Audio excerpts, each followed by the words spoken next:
If you're trying to figure out where your financial priorities should be, whether you should start investing or saving, and what you should do first, this is for you. At one end of the spectrum are immediate financial commitments like paying for groceries and next month's rent or mortgage. At the other are long-term financial goals like retirement, which is years or even decades away. In between are wants and needs like homes, cars, vacations, eating out, medical procedures, and education costs. When you have a finite amount of money, as most people do, achieving your financial goals takes planning. Today we're talking about financial priorities, where to put your money, and when. If you're wondering whether you should be investing or saving, both have total merits, and it's all going to depend on where you're at in your financial journey. But the first place that you're going to want to start is with an emergency fund.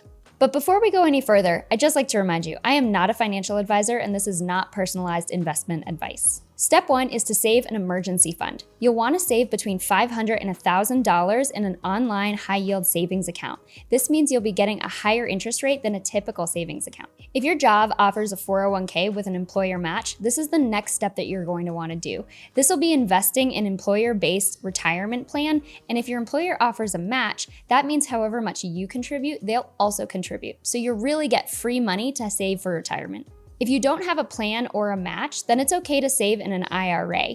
Aim to save between 3 to 5% of your income and invest it for retirement. So step 3 is to pay off any high interest debt. So that means if you have a credit card balance and you have between 15 and 20% interest that you're paying on that debt, then that means that you're actually going to be paying more over the long run versus what you're going to be earning if you start investing.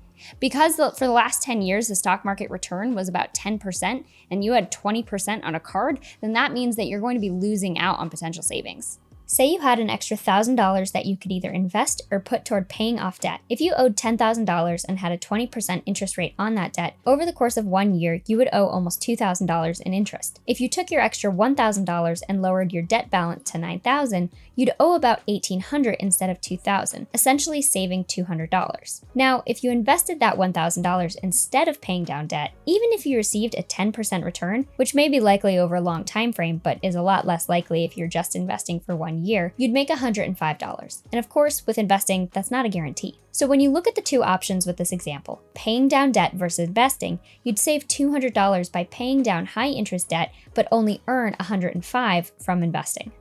Step 4. Aim to invest about 15% of your income towards retirement.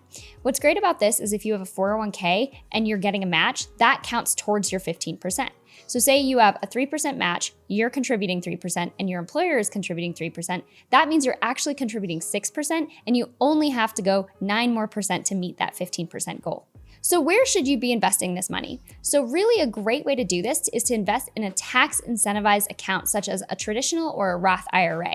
Both of these have really great tax benefits, and you can save up to $6,000 this year. It will change depending on the year, towards retirement. So the main difference between a Roth IRA and a traditional IRA is when you get a tax break. With a traditional IRA, you put the money in and you get an immediate tax break that year, but the money in retirement is taxable. With a Roth IRA, the money that you're putting in has already been taxed, so you don't get an immediate tax break, but it gets to grow tax-free and you can take it out tax-free in retirement.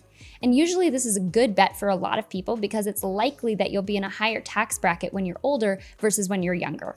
So just because you're putting money into a Roth IRA or traditional IRA doesn't mean that you're invested yet. These are just accounts where your money lives and you have to invest from those accounts. So what should you be investing in? Well-diversified investments such as broad index ETFs or index funds are a really great choice for long-term investors. And we have several videos that talk about the differences and the pros and cons on both of those. So now that you've figured out how to pay down your credit card debt and ways to save for retirement, we're gonna move on to step 5, which is increasing your emergency fund from that $500 and $1,000 limit all the way up to 3 to 6 months of living expenses. And if you wanna figure out how much you need to save for your emergency fund, we have a really great emergency fund calculator that can help you figure out the exact dollar amount that you should be saving. The reason why we put an emergency fund into a high interest savings account versus investing it is because of the benefit of being able to take it out in any time. And that money is losing value because of inflation.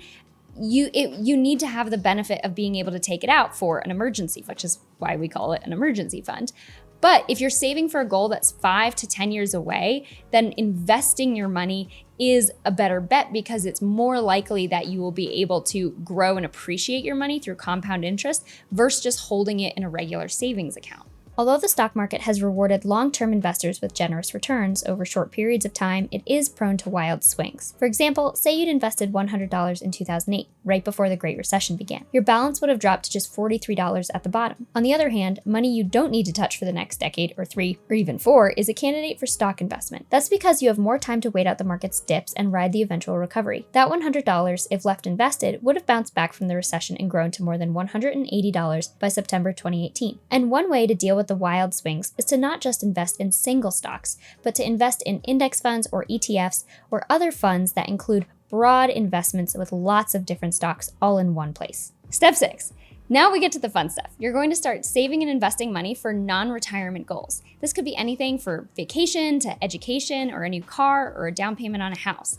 And a great way to do this is to put money into a non-retirement investment account for midterm goals. So you're going to be saving for these goals by investing and increasing the amount that you can save slowly over time. Because if there's a shorter term goal, you risk the market dropping out and not being able to have that money when you need it. But if you have a goal that's an intermediate goal between 5 and 10 years away, then you're able to take advantage of some market growth. And while there may be ups and downs, it's likely that the money that you put in at the end or that you take out at the end is going to be higher than the money that you started investing with. So this financial roadmap can help you strategize what to do with your money. Because remember, if you're going to put your money in one place, then you're essentially taking out of another place. And it's really beneficial to follow these ideas because there's a reason for why we put our money where we do, and it's most beneficial in a certain order. And while we understand that, we also understand that everyone's financial life is different. So if you need to save more or spend more, that's okay. As long as you're thinking strategically about where you put your money, you're in a pretty good place. Hi, my name is Alana Benson. I'm an investing writer for NerdWallet. I know we talked about our emergency fund calculator, but we also have a really great compound interest calculator. This can help you figure out how much your money can grow over time. If this was helpful for you, please like and subscribe.